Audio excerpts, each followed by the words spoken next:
Imagine that this folder is a dimensional plane. Now, assuming that it is no height and no depth, what would this mean? It would mean that it's a one-dimensional world. So if, hypothetically, an organism was living inside of it, it would only be able to move in a linear path forward and backwards in a straight line. Now, if we go to the second dimension, we have two dimensions. We have width and we have length. So hypothetically, if an organism lived inside of here, then it would be able to move up, down, left, right, and anywhere else in between. And a two-dimensional world is comprised of an infinite series of one-dimensional worlds stacked upon each other. Just as our three-dimensional world, which has depth, and length, and height, is comprised of an infinite series of two-dimensional worlds. So, now that I have stacked many folders upon each other, we have three dimensions. We have depth, we have length, and we have width. Now what happens if you keep going on from here on out? We would have a four-dimensional world, but what exactly is a fourth dimension? In order to understand this, we need to understand how dimensions are perceived. We live in the three-dimensional world, but despite that, we actually view things to be two-dimensionally. Take a perfect sphere, for example.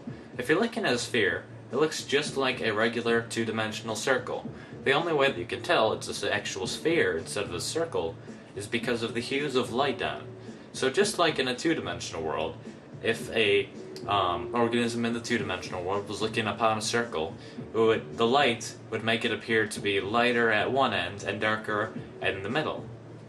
Also, if an object is moving closer and farther away from you, you don't actually perceive that it's getting closer and farther away.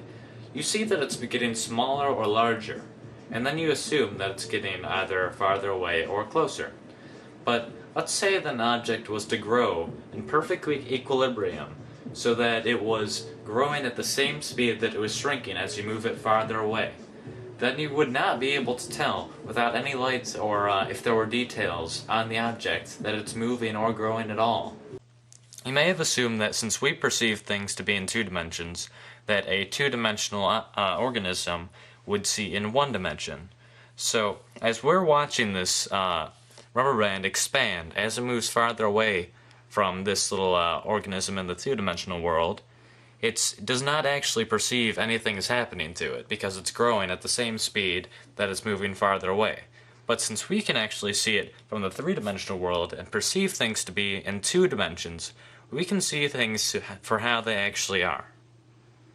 The reason that the two-dimensional organism doesn't see things the way they really are is because the two-dimensional organism sees things in one dimension, just how we, three-dimensional creatures, see things in two dimensions.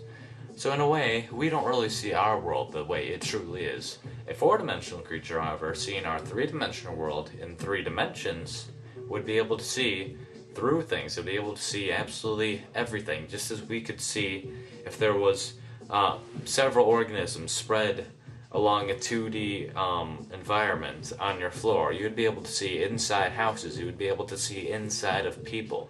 So if a two-dimensional world, a flat surface, is just made of an infinite amount of lines, then the 3D world is just made out of an infinite amount of planes.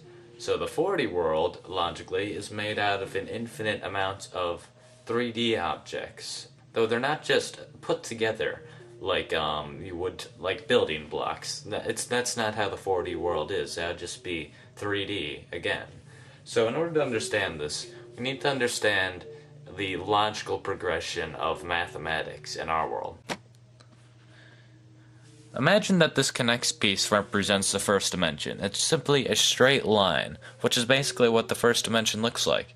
And if you add 3 more of these straight lines and connect them so that adjacent sides are perpendicular and opposite sides are parallel, then you have the basic shape of the second dimension. You have a square. Now if you keep going from here and you add it so that there's a total of 4 squares, and all adjacent sides are perpendicular, and all opposite sides are parallel, then you end up with, obviously, a cube. So, if you tried to keep going from here, and you would have a 4-dimensional basic shape, you would have what's called a tesseract. Now, I cannot show you a tesseract, but you need to understand that it's basically 4 cubes that are within each other that have all adjacent sides perpendicular and all opposite sides parallel. Yet there are 4 lines connecting to each vertex. So a tesseract would look somewhat like this picture. Now that's not exactly what it looks like, because this is a 2-dimensional depiction, and obviously not all of the lines are straight. So I cannot show you what a tesseract actually looks like, because we cannot perceive things in the 3rd dimension. You cannot even imagine what a tesseract looks like. You cannot in your mind picture the 4th dimension or a 4th dimensional shape. And you can keep going on from the 4th dimension even. You can go to the 5th dimension, the 6th dimension, the 71st dimension. It doesn't matter. Theoretically, there are an infinite amount of spatial dimensions. A common misconception of the 4th dimension is that the 4th dimension is time. Now, while some argue that by going forward and backwards in time, if you move forward the same distance and backwards the same, then you would end up in the same place you started, just like in the 4th dimension. And while that may seem logical, if you think about it, it really doesn't make sense. If you imply that the 4th dimension is actually time, well, first of all, time is not spatial. There's a difference between space and time, quite obviously.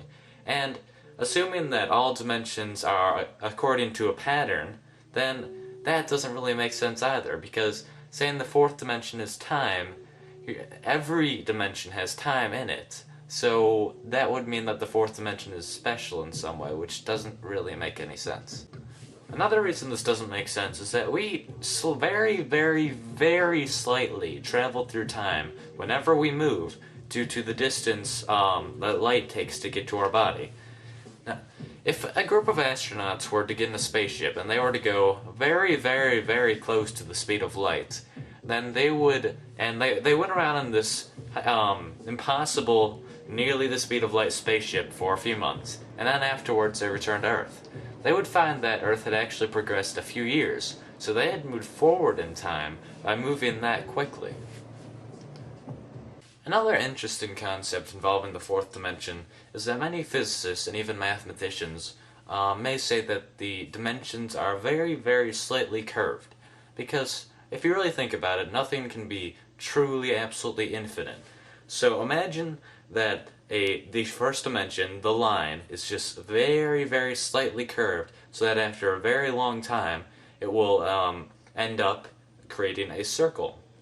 So, as suggested by many physicists, if you keep going in the same direction, then you will end up where you started after a very, very long amount of time, obviously.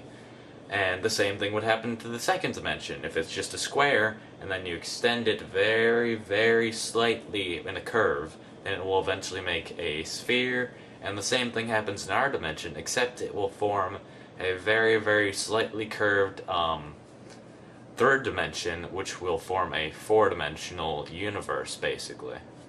So what this kind of means is that our 3-dimensional world is within a 4-dimensional world, and the 4-dimensional world is within a 5th-dimensional world, and so on.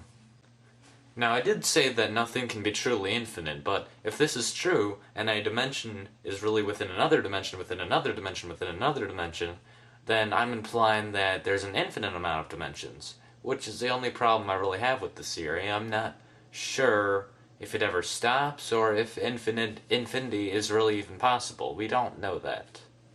Thanks for watching my video, and I hope this gave you a better idea of what the 4th dimension is.